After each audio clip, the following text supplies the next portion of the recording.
அனைவருக்கும் வணக்கம். எப்ஸ்டீன் ஃபைல்ஸில் இருக்க மிக முக்கியமான விடயங்களை இந்த வீடியோத்தில் பார்க்க போகிறோம். எடுத்துக்காட்டுக்கு சென்னை கல்பாக்கம் அணுமின் நிலையத்தை பற்றி எப்ஸ்டீன் ஃபைல்ஸில் பேசப்பட்டு, அது மட்டும் இல்லை, எப்ஸ்டீன் இறந்ததாக சொன்னதும் பொய். அதுக்கான மிக முக்கியமான ஆதாரமும் நமக்கு கிடச்சிருக்கு. இது போன்ற மிக முக்கியமான விடயங்களை இந்த வீடியோத்தில் பார்க்க போகிறோம். யூத அரக்க கூட்டத்தில் உள்ள ஒருவன் தான் இந்த ஜெஃப்ரி எப்ஸ்டீன். இந்த ஜெஃப்ரி எப்ஸ்டீனுடைய தனி தீவில் பல சிறுவர்கள் கொல்லப்பட்டிருக்காங்க. செக்ஷுவல் டிராஃபிக்கிங்கும் நடந்திருக்கு. சிறுவர்களை உணவாகவும் உட்கொண்டிருக்காங்க. இது எல்லாமே இப்போ அம்பலமாகி வெளிவந்திருக்கு. இதை வெளியிட்டவர்கள் யாருன்னு பார்த்தீங்கன்னா அதே யூத கூட்டம் தான். இதெல்லாம் திட்டமிட்டு தான் வெளியிட்டிருக்காங்கன்றதுக்கான ஆதாரம் என்னது தெரியுமா? வெளியிடப்பட்ட ஃபைல்ஸில் ஒரு சில விடயங்களை மறைச்சிருப்பாங்க. அதையே மறைக்கணும். அப்போ இங்கே எது வெளியே தெரியணும், எது எல்லாம் வெளியே தெரியக்கூடாதுன்னு முடிவு பண்ணுறதும் இந்த யூதர்கள் தான். ஆனால் ஒரு பழமொழி ஒன்று இருக்குங்க, விநாச காலே விபரீத புத்தி. இந்த சத்திய யுகத்தில் யூதர்கள் என்ன செஞ்சாலுமே அது அவங்களுக்கு எதிர்மறையாக தான் போய் முடியுது. அப்படி தான் இந்த எப்ஸ்டீன் ஃபைல்ஸும் கூட. இந்த எப்ஸ்டீன் ஃபைல்ஸை திட்டமிட்டு தான் வெளியிட்டிருக்காங்க. இருந்தாலுமே உலக மக்கள் இந்த ஃபைல்ஸ் வெளியானதுக்கப்புறம் அதிக அளவு விழிப்புணர்வு ஆயிருக்காங்க. ஏன்னா மிக முக்கியமான அதிர்ச்சிகரமான விடயங்கள்லாம் இதில் வெளியாயிருக்கு.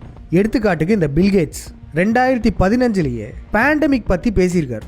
கொரோனா என்னும் பெருந்தொற்று வரப்போகிறத 5 ஆண்டுகளுக்கு முன்னாடியே பிளான் போட்டிருக்காங்கன்றதுக்கு மிக முக்கியமான ஆதாரம் இந்த எப்ஸ்டீன் ஃபைல்ஸில் உள்ள மெயில் தான்.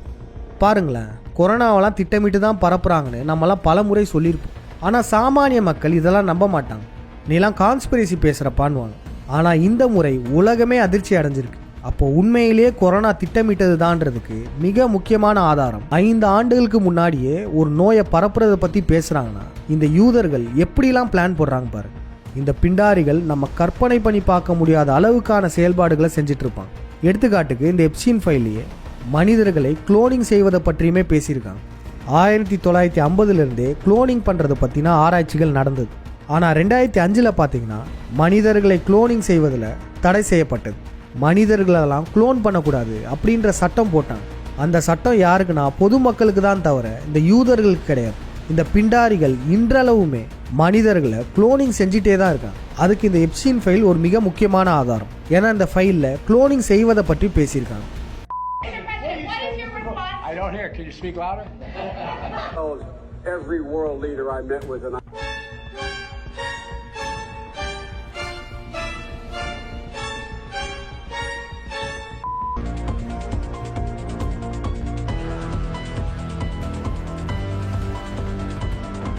You can't tell me this is normal.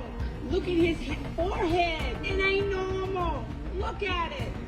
He was a very conservative guy who was very, very... Oh my gosh, that's a mask. Holy cow. இது போன்ற எத்தனை குளோன்களை வெளியே விட்டுருப்பாங்க. இப்போ ஒரு முக்கியமான பாயிண்ட்டுக்கு வருவோம். எப்ஸ்டீன் ஃபைல்ஸில் சென்னை கல்பாக்கம் பெயருமே அடிபட்டிருக்கு. அது என்னன்னு பார்த்துருவோம். அதுக்கு முன்னாடி எப்ஸ்டீன் ஃபைல்ஸை எப்படி நம்ம சர்ச் பண்ணுன்றதை பார்த்துருவோம்.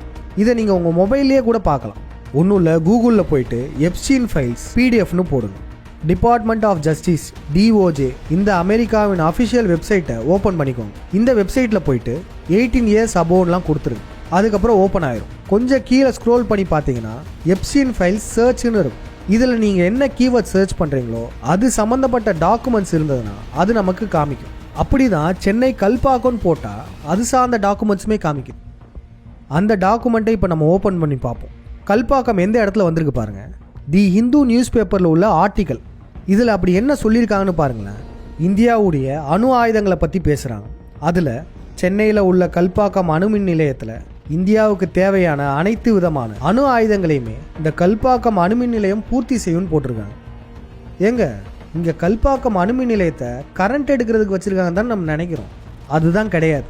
வெளியே கரண்ட் எடுக்கிறோன்னு சொல்லிட்டு உள்ள அணு ஆயுதங்களை தயாரிச்சுட்டு இருக்காங்க. இந்த ஆர்டிக்கல் ஏன் எப்ஸ்டீன் ஃபைல்ஸில் வந்தது? அது மட்டும் இல்லை, எப்ஸ்டீன் ஃபைல்ஸில் சம்மந்தப்பட்டவங்க சென்னைக்கு போயிட்டு வந்ததுக்கான ஆதாரமே இருக்குது. அப்போ நிச்சயமாக மக்கள் நாம் அனைவருமே இந்த கல்பாக்கம் நியூக்ளியர் பிளான்ட்டில் எச்சரிக்கையாக இருக்கணும். இந்த உண்மைகளை நம்ம வெளியே பேசிட்டாலே போதும், அது அவங்களால நடத்த முடியாது. இப்போ மிக முக்கியமான விடயத்துக்கு வருவோம். எப்ஸ்டீன் இறந்து போயிட்டாரா இல்லையா? 2019 எப்ஸ்டீனை கைது பண்ணுறாங்க. கைதாகி ஒரே மாதத்தில் சூசைட் பண்ணிக்கிட்டதா செய்தி போட்டாங்க. அதில் அவர் இறந்ததுக்கு அப்புறம் உள்ள உடம்பே வேற மாதிரி இருக்கு. அவருடைய மூக்காக இருக்கட்டும், அவருடைய காதாக இருக்கட்டும். மனிதர்களை குளோனிங் பண்ண தெரிஞ்ச இந்த யூதர்களுக்கு எப்ஸ்டீனை குளோனிங் பண்ண தெரியாதா என்ன? அப்போ உண்மையில் எப்ஸ்டீன் உள்ளே இருக்காரா வெளியே இருக்காரா? எப்ஸ்டீன் உண்மையிலேயே உயிரோட தாங்க இருக்கார். சாதாரணமாக வீடியோ கேம் மூலமாக வசமாக சிக்கியிருக்கார். ஃபோர்ட்நைட் அப்படின்ற ஒரு ஆன்லைன் வீடியோ கேம் இருக்குங்க. எபிக் கேம்ஸ் கம்பெனியில் ஒன்று. இந்த ஃபோர்ட்நைட்டுன்றது சின்ன பசங்க விளையாடக்கூடிய கேம். ஆனால் இந்த கேமில் எப்ஸ்டீன் அடிக்டாக இருந்திருக்கார். இந்த எப்ஸ்டீன் ஃபைல்ஸ்லேயுமே பல தடவை இந்த ஃபோர்ட்நைட் கேம்ஸை பற்றி பேசியிருக்கார். ஃபோர்ட்நைட் கேமில் அடிக்டாக இருந்த எப்ஸ்டீன் 2019 இறந்ததா சொன்னாங்கல்ல. ஆனால் அதுக்கப்புறமுமே அவர் இந்த கேமை விளையாண்டுருக்கார். ஃபோர்ட்நைட் இந்த கேமுடைய சாப்டர் 5, அதாவது கேமில் அடுத்தடுத்த லெவல் இருக்கும்ல, அப்படி இந்த சாப்டர் 5 2023 தான் ரிலீஸ் ஆச்சு. அந்த லெவலை எப்ஸ்டீன் இஸ்ரேலில் உட்காந்துக்கிட்டு 2024 விளையாண்டுருக்கார்.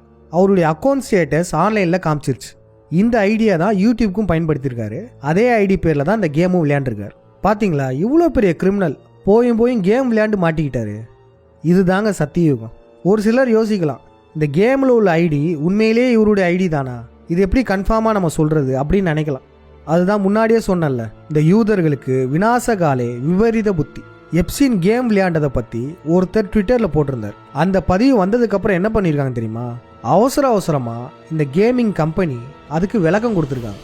இந்த ஐடி எப்ஸ்டீனோட ஐடி மாதிரியே இருக்குது, அவர் பேர்லேயே இருக்குது, ஆனால் இது அவர் ஐடி கிடையாது, யாரோ சமீபத்தில் தான் உருவாக்கியிருக்காங்க அப்படின்னு அவசரமாக பதறி போய் விளக்கம் கொடுத்தாங்க. ஏன் இந்த பதற்றம்? அது மட்டும் இல்லை, இந்த ப்ரொஃபைல் ஐடியுமே இப்போ ப்ரைவேட்டில் இருக்குது. நீங்கள் யோசிக்கலாம், இன்னமும் இந்த ஐடியை வச்சுருக்காங்க, ப்ரைவேட்டில் போடுறதுக்கு டெலிட்டே பண்ணியிருக்கலாங்க.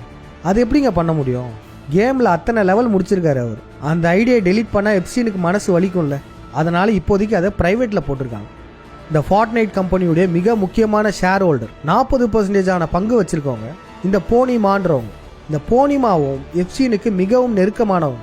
எந்த அளவுக்குனா இவங்களும் எப்ஸ்டீனுமே ஒன்றா சேர்ந்து உணவு சாப்பிட்ருக்காங்க. அதனால் இந்த ஃபோர்ட்நைட் கம்பெனி ஒரு யூத கம்பெனின்றது இதுலேயே நமக்கு தெளிவாக தெரிய வந்துருச்சு. கொஞ்சம் கவனித்து பாருங்களேன், இந்த சத்திய யுகத்தில் யூதர்களின் வீழ்ச்சி ஆரம்பமாகும். பாண்டியனையா சொன்னது போல யூதர்கள் வீழ்வார்கள், தமிழர்கள் எழுவார்கள். ஏன் தெரியுமா? மிக கொடுமையான இந்த யூத இனத்துக்கு நேர் எதிரான இனம் தமிழ் இனம். ஒழுக்கங்கெட்டவர்களான இந்த யூதர்கள் வீழ போகிறாங்கன்னா ஒழுக்கமுடையவர்களான தமிழர்கள் மேலே வரப்போகிறாங்கன்னு அர்த்தம். இந்த விழயத்தில் சொல்லப்பட்ட உண்மைகள் அனைத்தையுமே அனைவருக்கும் பகிருங்கள். மீண்டும் அடுத்த விழயத்தில் சந்திப்போம். நன்றி, வணக்கம்.